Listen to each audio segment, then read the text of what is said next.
Chief Minister Siddaramaiah responding to the wife's letter. Siddaramaiah saying, "My wife has returned all plots and will fight against injustice, will not bow down." Remember, there is this Muda scam allegation which is directly knocking at the door of the Chief Minister. And Siddaramaiah says, "My wife has been distressed by the conspiracy against me, and I respect my wife's decision to return all plots." So all the plots that were in question has been returned by Siddaramaiah's wife. And in many ways, he's saying the injustice that has been done to us, we will not bow down, we'll fight against it. My wife has been distressed by the conspiracy against me, and I respect her decision to return all the plots. Sagai Raj is joining me for the latest on that. Sagai, this could have in many ways, had it gone ahead, could have even toppled the government, even though Siddaramaiah maintains it was all simply allegations. Tell us about wife's letter. What is the content like? So the wife who has written a letter has categorically mentioned that she was never seen in any kind of public place and she doesn't want to embarrass her husband at any point of time. And even if you notice that she always maintained a low profile despite her husband as the Chief Minister of Karnataka.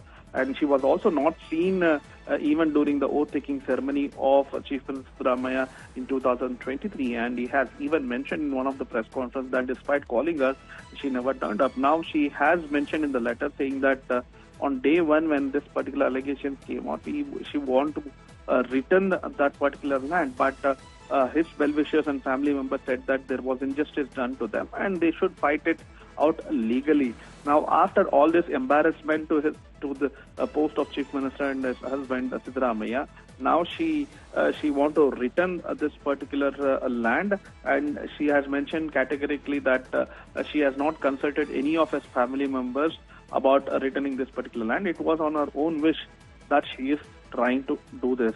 Now, even the Chief Minister has backed her decision, saying that she was never seen in any kind of a public program of him, and now she willingly trying to return this, but still they will continue the legal fight when it comes to this particular Muda land. Keep tracking all the latest on that, Sagai. But I do also have to ask you that, do you think this will settle the matter, or will the BJP and other parties continue to escalate it against Siddaramaiah? See, it is not going to settle the matter, but whatever the mileage the BJP was getting all this while, will now they try to keep the momentum, where they have called for a press conference at 11 o'clock and they will try to criticize Karnataka Chief Minister Siddaramaiah, saying that if it is legitimate, why he was defending himself all this while and why he have to return the land now. Sagai, keep tracking the latest on that. So basically the ED that had booked Karnataka Chief Minister in the Muda-linked money laundering case. There's been an update in this. The Enforcement Directorate also had booked the Chief Minister and some others in a money laundering case. This is linked to the Mysuru Urban Development Authority, Muda as it is called, taking cognizance of a recent Lokayukta FIR which suggested that there could be corruption, graft charges in it. Now this is the second FIR in the matter after the Lokayukta.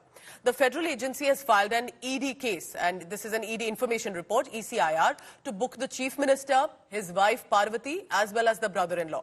Siddaramaiah's wife, refuting all allegations, even has offered to return the 14 sites allotted in an upscale area, stating that no plot is more important than her husband's honour. Congress also has backed the Chief Minister, accusing government at the centre of using agencies against specifically opposition leaders. Now, the chorus is growing for Siddaramaiah resignation also. BJP is launching scathing attacks, claiming returning plots does not mean that no corruption took place. Since when did ED start looking into Urban Development Authority land transactions? They are supposed to just look into whatever is the money laundering part of it, or disproportionate assets part of it, or anything. And the investigation is not yet over. I mean, is this a trial that is going on air? Why are we assuming things? The High Court has just given permission for Section 17A under the Prevention of Corruption Act, which amount only for investigation. Where is that prosecution permission, or where is the investigation agency report that is seeking prosecution? This is nothing but a mockery for democracy. You know, there is a saying. So it looks like basically it's a vendetta politics. On prima facie only you can make out. luckily Nirmala Sitaram ji got the stay, so I would not discuss more about it. And when Muda is given, there are so many representatives, MLAs, there is a corporator who sits, who becomes a chairman, all the people, the committee who have decided to give the sites. It's not only they are given site to him, there are another 114 sites which people are not discussing about. The prosecution could be done for everything. Everybody should have been done. Why only Siddaramaiah ji here? Anyway, we have to fight this out. We will fight, and all the Karnataka people and the Congress, High Command, we are going to stand by it. It's a political vindicta fight. We will fight it out. CM का पद होते हुए लाभ उठाया है, उससे इसका कोई संबंध नहीं है। एक बात है, वही लोकायुक्त दूसरे अन्य मामलों में सक्रिय नहीं है। जब तक कोई चार्जशीट न हो, इंक्वायरी न हो, तब तक आप प्रोसिक्यूशन के लिए आप परमिशन कैसे दे सकते हैं? जब आरोपी नहीं लगा था, लेकिन गवर्नर जो बैठाए गए हैं बीजेपी के द्वारा, विपक्ष के जहां सरकार है, उन्हें कमजोर करने का काम कर रहे हैं। संघीय ढांचा हमारे जो संविधान का, उसको तोड़ रहे हैं। High Court refused to stop the prosecution against him. Now FIR has been lodged against him and the investigation has started. So therefore, the case which has been registered against him, which is involving crores of rupees, has to be handed over to CBI. And I think only then the real things will come out. And the CBI inquiry in Karnataka episode is just as necessary.